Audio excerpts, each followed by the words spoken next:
Let's see, 1 inch punch, 1/12 scale, 6 foot 6 inches, inch down to. I'm not a mathematician. I don't know, but it would still be pretty devastating.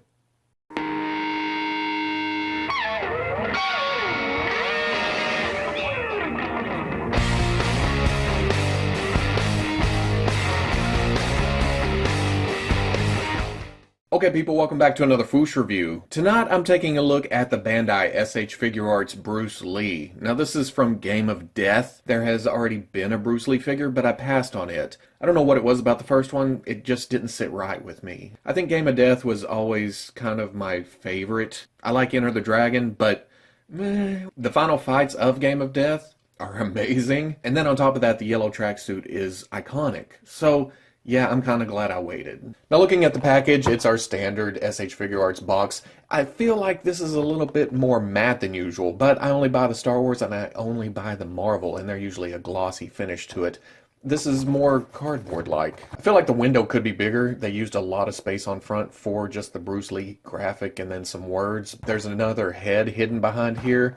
There's some hands down in there, just a bunch of stuff hidden, and you guys know me, I like to be able to see everything in the package. On the side, just Bruce Lee silhouette. On the back, pretty pictures, all the solicitation pictures. Down here, some unreadables. It probably says something like, warning, will kick the hell out of the rest of the action figures on your shelf. Over here again, Bruce Lee silhouette. The package is kind of busting open right there. Bruce Lee is too awesome to be contained within cardboard. On the top, window, Bruce Lee. On the bottom, some more legalese, unreadables. So I'm going to get this open and see what's going on here. And there we go, all out of the package. And the Bruce Lee is an interesting figure.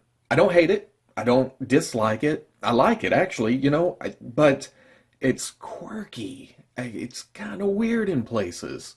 Like I said, I only buy Star Wars, I only buy Marvel when it comes to SH Figuarts, so I've become accustomed to a certain way of doing things in this figure line. The kind of joints that I'm used to, but get to Bruce Lee here and they kind of changed it all up. I don't know if it's a standard for other properties in the SH Figuarts line, or if they're trying out something new, but like I said, it's interesting. But talking about the sculpt, the face sculpts here are excellent. It's a great likeness for Lee. You can definitely see him in the sculpt. Then you get down to the tracksuit, the wrinkles, the proportions of the figure, and then especially the shoes. I love the sculpt on this thing. It looks like a person shrunk down to 1/12 scale. The yellow is very striking, but it's pretty much just a solid color over the figure. The skin tones are good. You can see that the shoes are kind of a different yellow from the tracksuit. I don't know if that's accurate or not. It's been a while since I've seen the movie, but I like that it kind of changes things up. Really draws your eye down to them. And it even has a little tread on bottom.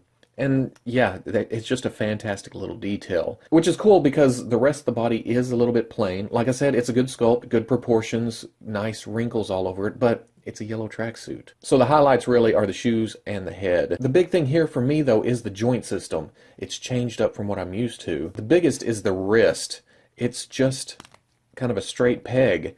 And it looks like there's no mushroom to it, but it does pop into the hand. Now that's a ball joint going into the wrist. I'm pretty much used to the swivel hinge swivel system where you can turn it to go any direction, but I kind of like this because you do get a good range here in any direction.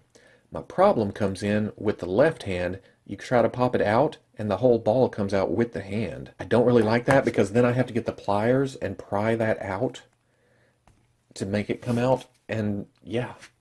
And then I'm stuck putting this back together, pop the ball back in, pop the hand back in. And that's not a huge deal, it's just, I don't know, I don't like it. The other thing I don't like is you get crazy with the articulation here, and the hand seems to want to kind of slide down the peg. This side, worse than the other. Well, this side because the ball is kind of loose in the arm. But yeah, I like the concept, I don't like the execution there. Another big change is the shoulders. It's a cup mounted into a forward and back butterfly joint, and then the arm mounted into that. I'm used to seeing the ball go into the torso and then kind of a loose cup around it.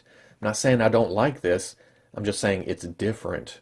Actually, I kind of like it. It's kind of a Marvel Legends setup. And then the biggest one is the hips. I don't know what's going on here. It's kind of a big tab that's on a swivel, and then a hinge out here. and then some kind of ball joint. I don't know what's all going on there. Then there is rotation there. So there's a lot of mechanism in there. Again, not bad. It's just different. In fact, I kind of like this. It doesn't break the sculpt as much when you get into crazy poses, and you can manipulate it to go a little further than what you would think. But going over articulation, there's a dumbbell joint at the top of the neck, forward, back. You get swivel, then you get a good tilt. And that's on top of the bottom of the neck being on kind of a ball joint too. So you get a little bit more range of motion there with that. Like I said, with the shoulders, it's a butterfly joint forward and back with the ball going into that cup and then a hinge and swivel coming out into the shoulder.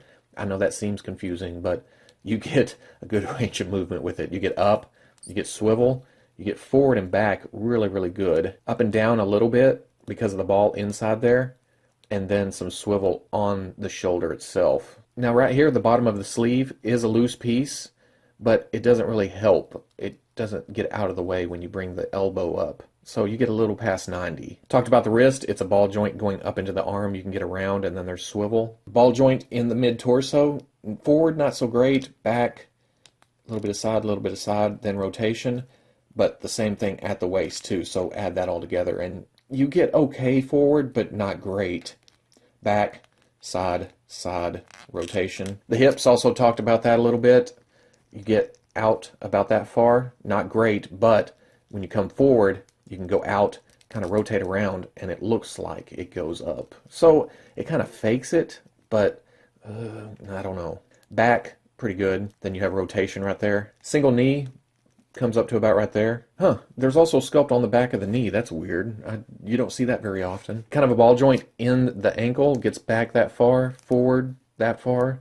Then there's side to side. And then finally there's a toe joint. They only goes up to about right there. For accessories, the figure comes with 5 sets of hands. It comes with a set of fists. It comes with a set of kind of open pointy finger. It comes with a set of splayed open hands. It comes with a set of hands that are kind of cupped in a C shape. And then it comes with a set of grip hands with a hole cut through it. And the holes for that are for the nunchucks or the nunchaku or whatever you want to call them. Nice little sculpts molded in yellow. It has the black rings around the end of the stick. I don't really like that they're made out of all the same material. It's just kind of a rubber type material. The sticks themselves are bendy. You can get it around, but it's kind of just there. And then there's one bent at a 90-degree angle.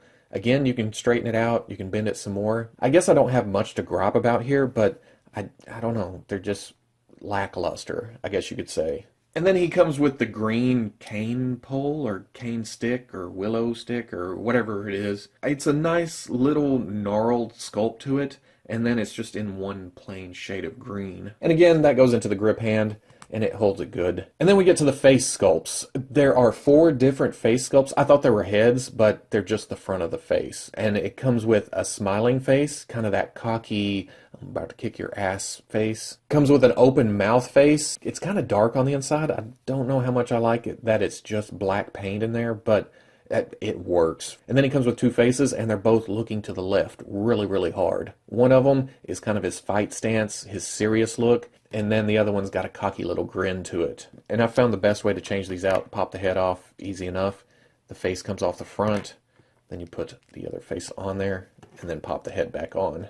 Not a big deal at all, and it's nice because the seam line kind of disappears into the hair. It's not really noticeable. For comparison, here he is with the Marvel Legends Black Panther. You can see the Bruce Lee figure is very, very small. And here he is with the SH Figuarts Tony Stark. Again, huge size difference here, but the proportions kind of work. You put them into action poses, I'd probably be okay with this. And then here he is with the Figma Kugure Kenzo. I probably butchered that. I kind of like this. This is okay. Figma has kind of a soft sculpt. Figuarts is a lot sharper, but I could put these two together on the shelf and be perfectly happy. So at the end of the day, I dig this figure. Like I said at the first, interesting. There was some changes that caught me off guard, but the more I've messed with the figure, the more I'd like it, except for the wrists. I don't care too much for those. I can see why they did it, so it wouldn't break the sculpt up as much since it's skin to skin. Not a lot to hide the joint there, but I don't know. I guess I'd rather have the traditional Figuarts wrists.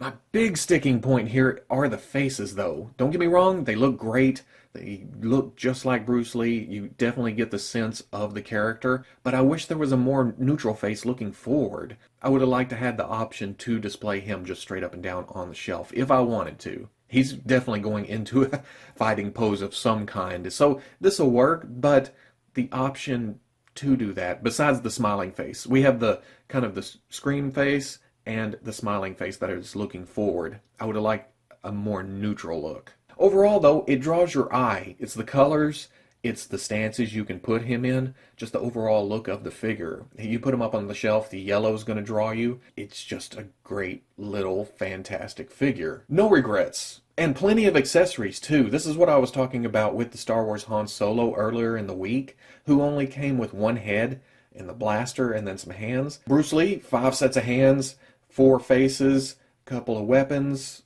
Yeah, this is what we should get with every release, but it seems like with something like Star Wars, there's already an audience. They already know they're going to sell a crap load of toys, so let's cut back a little. Basically, I'm happy with this Bruce Lee. I don't feel like I'll ever need another one, ever. This is it. So if you like the review, comment, like, subscribe, and I'll catch you on the Fwoosh.